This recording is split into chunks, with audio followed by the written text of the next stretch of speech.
Alhamdulillah wassalatu wassalamu ala Rasulillah wa ala alihi wa sahbihi wa mawalah wa la hawla wa la quwwata illa billahi wa ba'du. Alhamdulillah, segala puja dan puji hanya milik Allah subhanahu wa ta'ala.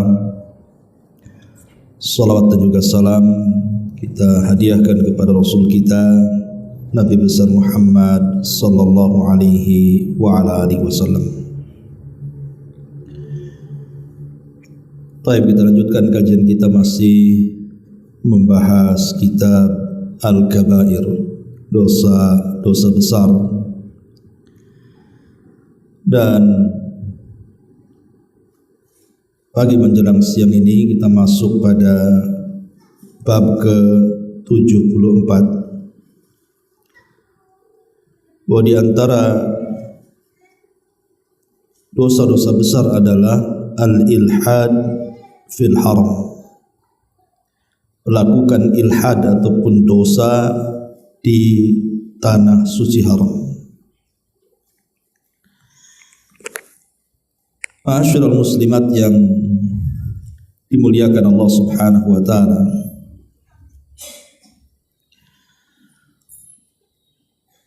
kita tahu bahwa Allah subhanahu wa ta'ala telah menciptakan makhluk-makhluknya dan telah memilih dari makhluk-makhluknya. Sebagaimana Allah mengatakan di dalam Al-Quranul Karim, wa yakhluqu ma yasha'u wa yakhtar. Dan Allah subhanahu wa ta'ala telah menciptakan dari sekian makhluknya, kemudian Allah pilih di antara sekian makhluknya. Artinya kalau kita bicara soal tanah di bumi ini, maka ada tanah-tanah yang dimuliakan oleh Allah subhanahu wa ta'ala dilebihkan di antara tanah-tanah yang lainnya. Nah, salah satunya adalah tanah haram. Itu Allah subhanahu wa ta'ala lebihkan keistimewaan dan kemuliaannya dibandingkan tanah-tanah yang lainnya di permukaan bumi ini. Dan kita tahu bahwa tanah haram yang dimaksud di sini adalah Mekah dan Madinah. Itulah tanah suci bagi kaum muslimin, yang paling suci dari seluruh tanah-tanah yang ada di dunia ini. Pertama Mekah, yang kedua Madinah. Makanya dua tempat ini senantiasa dijaga oleh Allah subhanahu wa ta'ala. Dan siapapun yang hendak melakukan kerusakan, pasti Allah subhanahu wa ta'ala akan menghancurkan orang-orang yang melakukan kerusakan itu. Contoh dalam sejarah, kita kenal dengan pasukan Abrahatul Asram. Abraha ini salah satu jenderal yang diangkat menjadi raja Yaman oleh kerajaan Najasyi Ethiopia, karena ketika itu berhasil membunuh raja yang sangat zalim namanya Dhunwas dan mengembalikan Najran kepada agama Nasrani di zaman itu. Singkat cerita, Abraha ini membangun sebuah gereja yang sangat-sangat megah di zamannya, dengan tujuan untuk memalingkan manusia tidak berkiblat lagi ke Mekah, tapi dikiblatkan ke gerejanya. Tapi kemudian banyak penolakan dari penduduk Arab ketika Abraham meminta untuk kiblat itu dialihkan dari Mekah menuju gerejanya. Kemudian terjadilah pelecehan terhadap gerejanya yang dilakukan oleh salah seorang kabilah yang dekat dengan haram. Dari sinilah kemudian Abraham marah. Maka kemudian Abraha kemudian membawa pasukan besar yang disebut dengan pasukan gajah, hendak menghancurkan Ka'bah. Ketika kemudian sampai di Wadi Muhassir, tiba-tiba kemudian gajahnya tidak mau bergerak menuju tanah haram, menuju Mekah itu tidak mau. Rupanya Allah Subhanahu wa taala sudah menyediakan kepada Abraha azab yang sangat pedih sekali. Dikirimnya burung-burung laut yang berwarna hitam. Setiap satu burung membawa 3 batu yang sangat panas, kemudian dilempar dari ketinggian dan menghancurkan pasukan Abraha sehancur-hancurnya.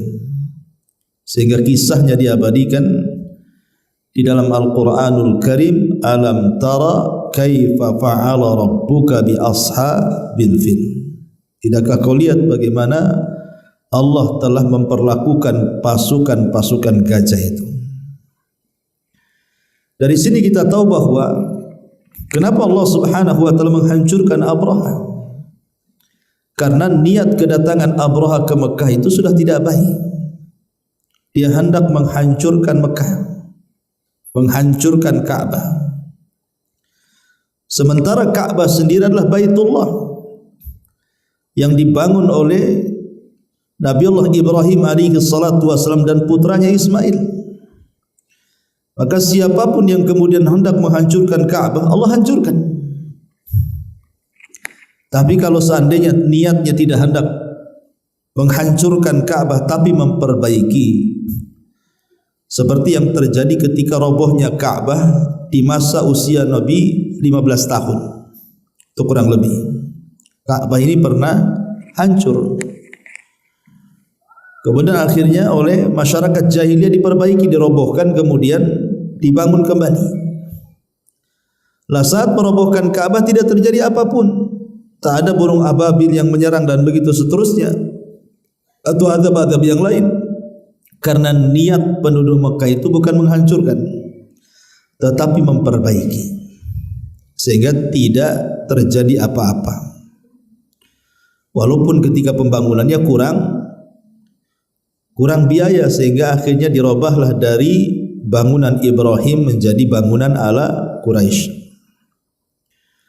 Baik, ma'asyiral muslimat yang dimuliakan Allah Subhanahu wa taala, intinya bahwa tanah haram itu tanah suci.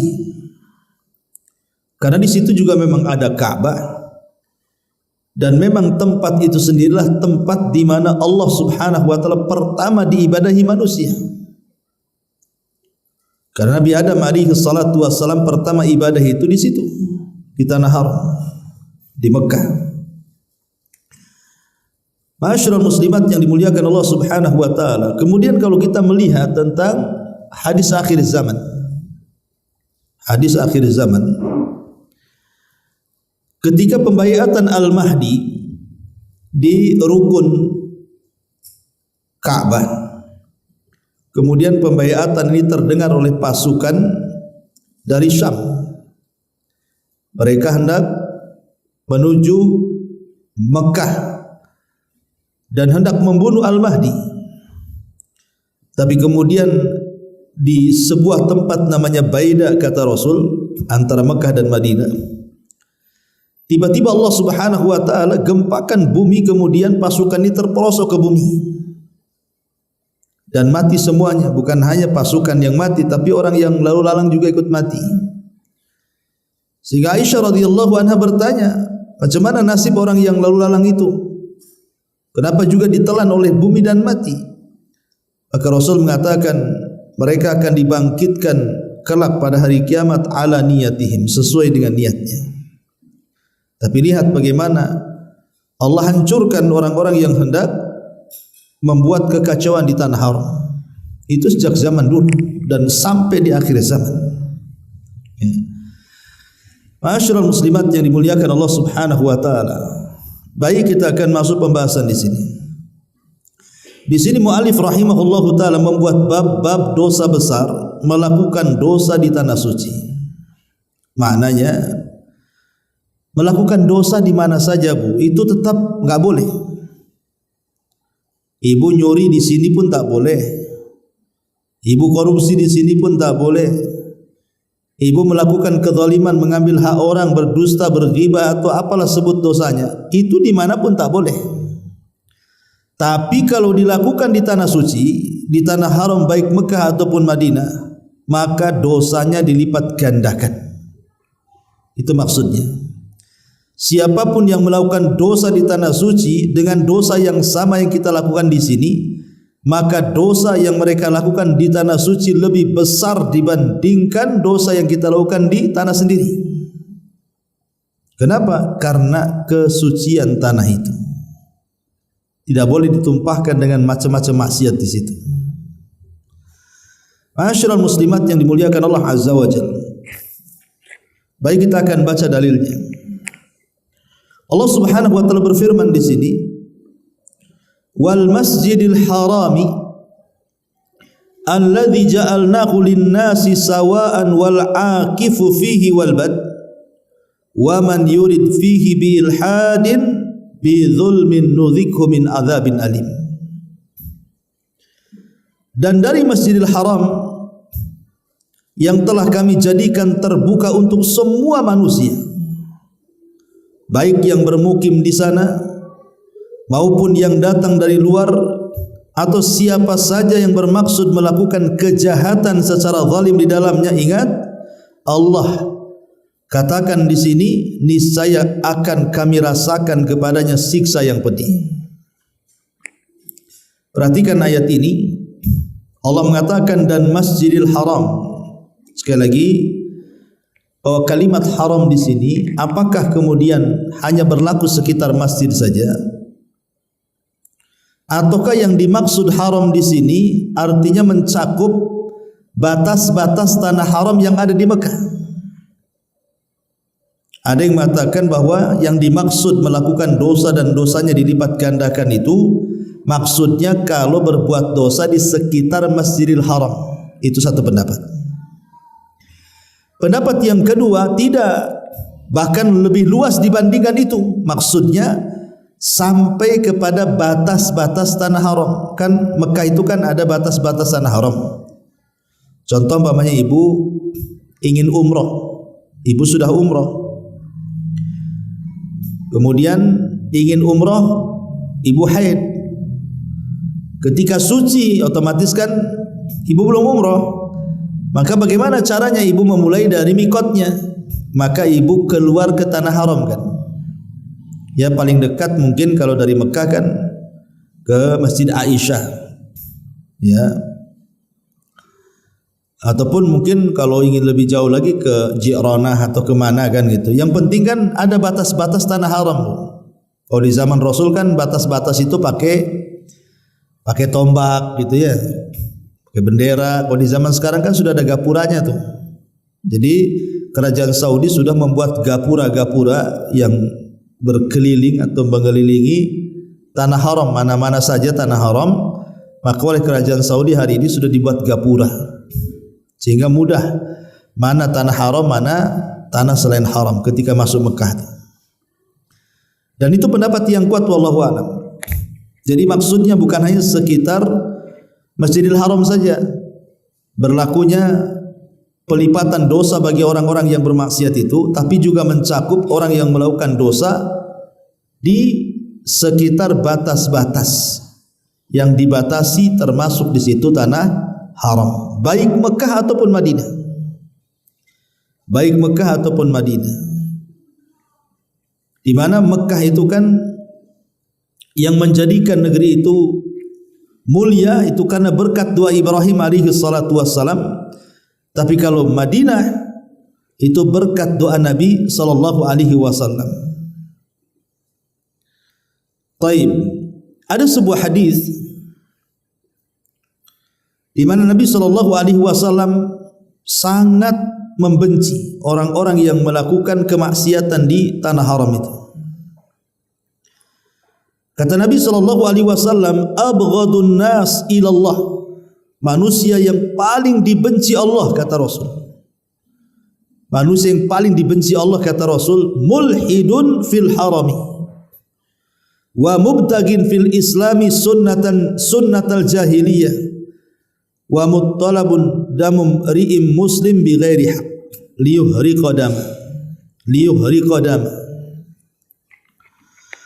Kata Nabi sallallahu alaihi wasallam, manusia yang paling dibenci Allah Subhanahu wa taala adalah yang pertama mulhidun fil haram, orang yang melakukan dosa di tanah haram.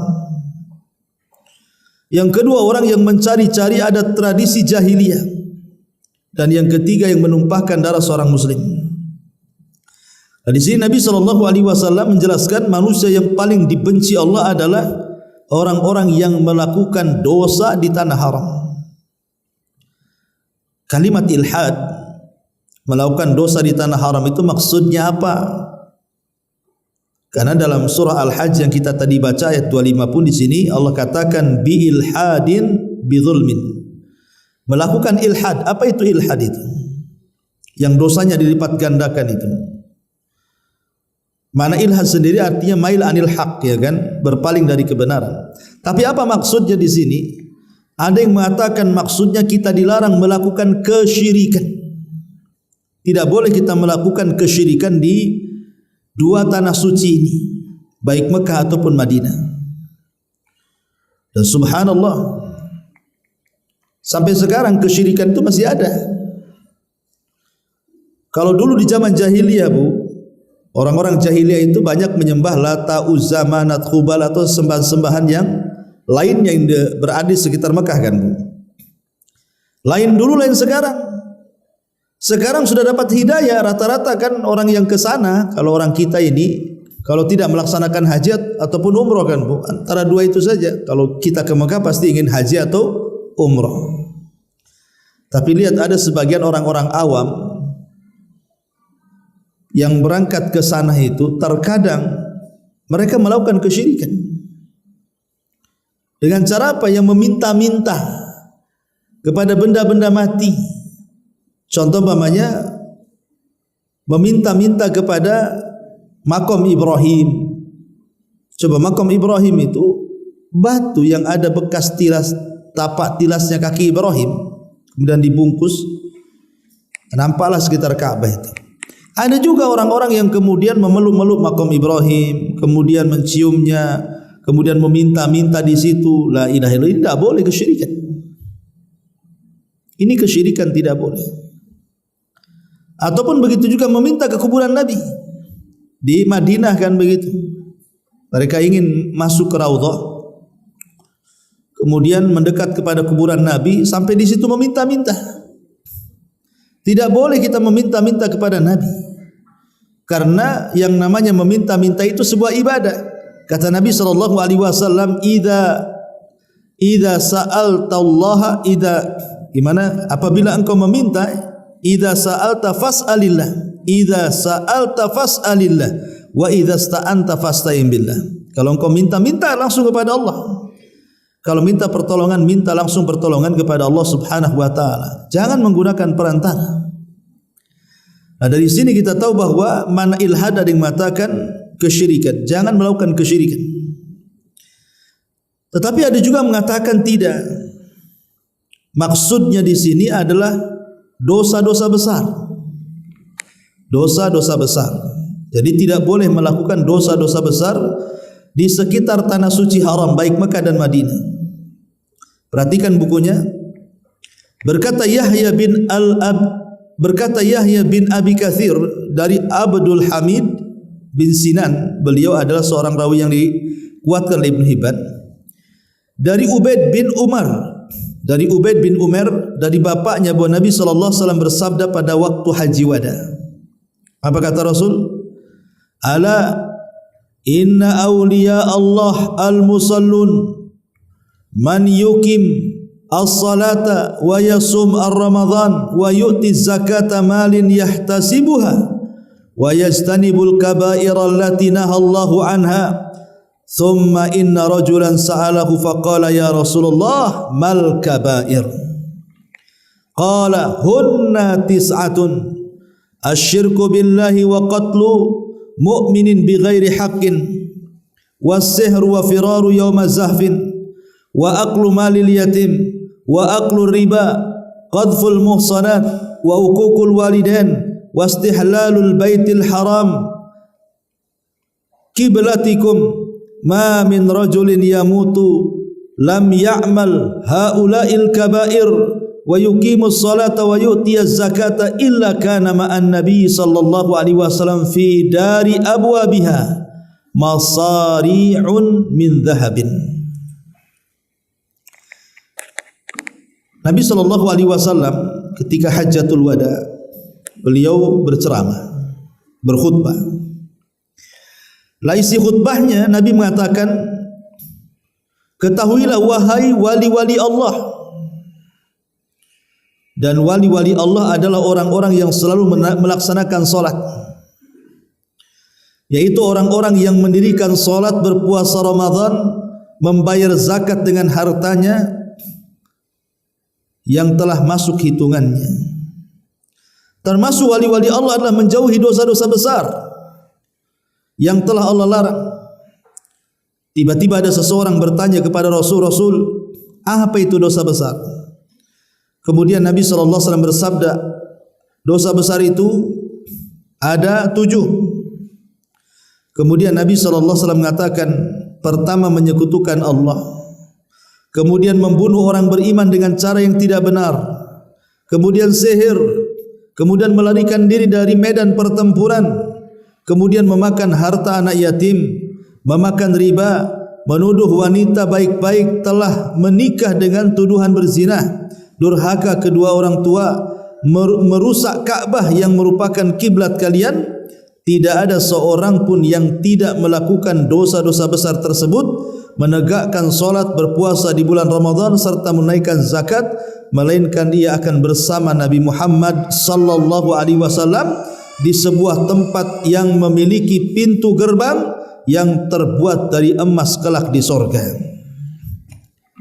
Nah, Imam Zahabi rahimahullahu ta'ala ketika mencantumkan tentang hadis yang bicara tentang dosa besar, seolah-olah Imam Zahabi memahami kalimat ilhad di dalam surah Al-Hajj 25 itu maksudnya adalah melakukan dosa di tanah suci yang akan dilipat gandakan. Itu maksudnya ketika seseorang melaksanakan dosa-dosa besar seperti yang tercantum dalam hadis ini. Ya. Jadi kalau orang kemudian melakukan kesyirikan ataupun membunuh jiwa, karena kan ada tuh para teroris-teroris itu yang sengaja mereka pura-pura masuk ke Mekah, entah ingin umroh atau haji atau jalan-jalan kan, tahu-tahu meledakkan diri di situ. Terkadang korbannya banyak. Ya, dan itu ada orang-orang yang hasad ataupun tidak suka dengan Saudi, akhirnya melakukan bom bunuh diri sekitar Ka'bah, di sekitar Mekah ataupun di sekitar tanah suci. Nah, ini termasuk juga dosanya besar, ya. Ataupun umpamanya melakukan sihir. Makanya alhamdulillah di negeri sana dunia perdukunan itu sudah sangat jarang karena memang diberantas. Tapi di negeri kita ini subhanallah gitu ya, dukun itu makin menjadi-jadi. Bahkan sekarang kasus yang lagi viral, kasus pembunuhan Vina Cirebon ini, Masya Allah, semua komentar dukun-dukun muncul. Semua dukun ngeramal dengan telepatinya, dengan pandangan batinnya, ikut mengupas dan menguak siapa pembunuhnya. Ya kan aneh. Mereka sok tahu pula kan itu. Lah orang awam kadang-kadang iya saja kan. Jadi ini dunia perdukunan, dunia sihir, dunia syirik, tak boleh. Lah kalau dilakukan di tanah haram lebih parah lagi. Termasuk firar yaumaz zahfi, lari dari pertempuran, atau makan harta anak yatim, makan riba, menuduh wanita baik-baik pezina, durhaka kepada orang tua, ya, ataupun merobek kehormatan kiblat Mekah dan dosa-dosa besar yang lainnya. Kalau dilakukan di tanah haram, maka dosanya dilipat gandakan. Kemudian mu'alif rahimahullah ta'ala membawakan hadis juga, inna a'dan nasi 'ala Allah Man qatala fil harami aw qatala ghaira qatilihi aw qatala biduhuli al jahiliyati. Sesungguhnya manusia yang paling keras permusuhannya kepada Allah adalah orang yang membunuh di tanah suci atau membunuh bukan si pelaku pembunuhan atau membunuh karena dendam-dendam jahiliyah. Ini tidak boleh melakukan pembunuhan di tanah haram. Ya, pembunuhan di mana saja tak boleh. Tapi di tanah haram lebih lagi. Tapi bagaimana Nabi sallallahu alaihi wasallam mengarahkan di sini bahwa di antara dosa-dosa besar adalah pembunuhan. Dan membunuh di tanah haram lebih besar lagi dosanya, termasuk bukan hanya itu saja, melakukan sesuatu yang tidak diajarkan Nabi, atau bahasa kitanya melakukan bid'ah. Itu juga termasuk ilhad yang diharamkan. Tidak boleh melakukan bid'ah di tanah haram, karena ada hadis Nabi sallallahu alaihi wasallam di mana Nabi sallallahu alaihi wasallam pernah mengatakan bahwa Madinah itu tanah haram, kata Rasul. Madinah itu tanah haram, kata Nabi. Kemudian Rasul mengatakan, man ahdatsa fiha hadatsan fa alaihi la'natullahi wal malaikati wan nasi ajmain. Kata Nabi sallallahu alaihi wasallam bahwa Madinah itu tanah haram. Maka siapapun yang mengada-ada sebuah perbuatan dinasabkan kepada agama yang bukan dari agama, maka dia dapat laknat Allah, laknat malaikatnya, dan laknat seluruh manusia. Lihat, menunjukkan bahwa orang yang melakukan bid'ah itu akan mendapatkan laknat kalau dilakukan di dua tanah suci ini, Mekah dan Madinah. Makanya alhamdulillah orang-orang yang sekarang menguasai Saudi, mereka berusaha memurnikan ajaran-ajaran mereka, dikembalikan kepada kemurnian ajaran Islam, kembali kepada zaman Nabi sallallahu alaihi wasallam dan para sahabat Nabi sallallahu alaihi wasallam, mencukupkan dengan apa yang diajarkan oleh Allah dan Rasulnya saja, dan itu yang benar. Ya, dalam beragama itu kita cukupkan dengan apa yang ada pada Al-Quran dan Sunnah yang sahih saja, dan juga apa yang sudah dilakukan para sahabat Nabi sallallahu alaihi wasallam. Tapi ada juga yang mengumumkan bahwa bukan hanya setakat kesyirikan atau dosa-dosa besar. Ilhad di tanah haram juga mencakup semua maksiat, sebagaimana dijelaskan oleh Al-Imam Ar-Razi rahimahullahu taala. Apa kata beliau? Annal ilhad bi dzulmin amun fi kullil ma'asi. Bahwa yang dimaksud ilhad dengan kezaliman, maksudnya adalah mencakup semua maksiat, baik maksiat ini kecil, baik maksiat itu besar. Kalau dilakukan di tanah haram, maka dosanya akan dilipat gandakan. Bahkan orang yang baru niat saja, baru niat belum melakukan, baru akan melakukan, baru niat, itu saja sudah besar dosanya. Apalagi betul-betul sampai melakukan kemaksiatan, kezaliman, kesyirikan, kekufuran di tanah haram. Makanya ini juga nasihat bagi ibu-ibu atau siapapun lah yang hendak berangkat umrah ataupun haji, hati-hati, jangan bermaksiat di sana. Baik maksiat lisan, menggibah, berdusta, menggunjing, menghina, merendahkan dan yang semacamnya, atau maksiat badan, mencuri, nyopet dan begitu seterusnya, ya. Karena dosa orang yang melakukan di tanah haram itu jauh lebih besar dibandingkan di tanah-tanah yang lainnya selain tanah haram. Wallahu a'lam bu. Ini yang bisa saya sampaikan. Taib, sebelum saya tutup, silakan kalau ada yang bertanya.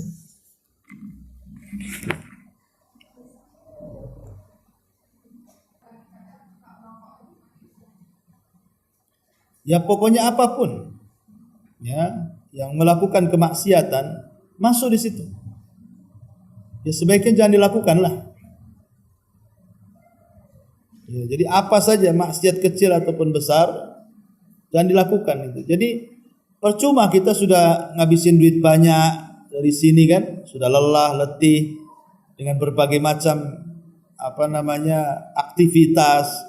Karena kan kayak umroh ataupun haji itu kan ibadah fisik, Bu. Bukan hanya sekedar kita mengeluarkan biaya saja, tapi juga ibadah fisik. Memang betul-betul ibadah, tenaga di sana itu. Jauh-jauh ke sana, maksiat pula di sana. Jadi kan bukan hanya mengurangi pahala, dia pun membawa dosa jadinya kan. Maunya kita ke sana itu dapat pahala, pulang itu betul-betul ya bahasanya kembali seperti anak-anak gitu ya. Tak punya dosa, malah berangkat tak punya dosa, pulang pula banyak dosa. Ya, jadi sebaiknya ditinggalkan, baik yang kecil ataupun yang besar. Wallahu a'lam.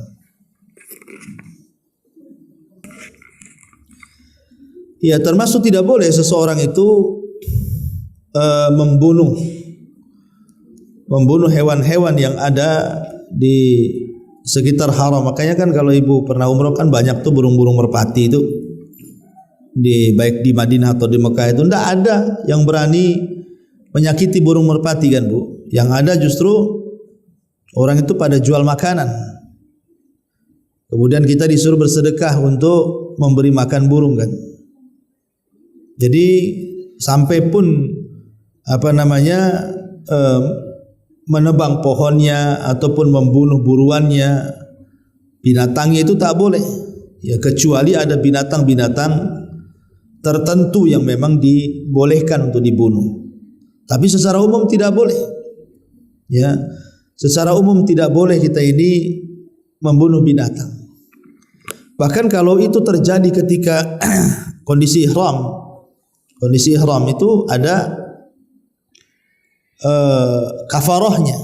Jadi kalau ibu sedang dalam kondisi ihram baik umroh ataupun haji, kemudian membunuh binatang buruan, itu ada kafarahnya itu. Ya, kafarahnya dilihat dari kecil besarnya binatang yang kita bunuh. Ya, jadi itu ada kafarah tersendiri. Dan itu menunjukkan tentang sampai kesuciannya itu pun dilarang untuk dibunuh. Ya. Tapi juga ada binatang-binatang baik di haram atau di luar haram dibunuh. Seperti umpamanya ular. Nah, itu mau di haram ataupun tidak, itu harus dibunuh ular itu. Karena memang itu ular membahayakan kan, Bu. Kalau ular dibiarkan maka bisa membahayakan orang, makanya kemudian diperintahkan untuk membunuhnya. Jadi ada beberapa binatang itu memang yang boleh kita bunuh baik di haram ataupun di luar tanah haram. Wallahu a'lam.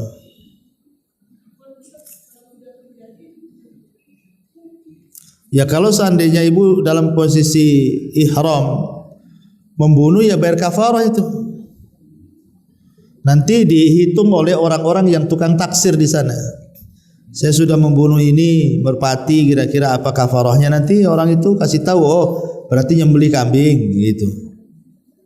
Wallahu a'lam. Apakah termasuk hukum bid'ah jika memasukkan doa perlindungan fitnah dajjal dalam tahiyat akhir?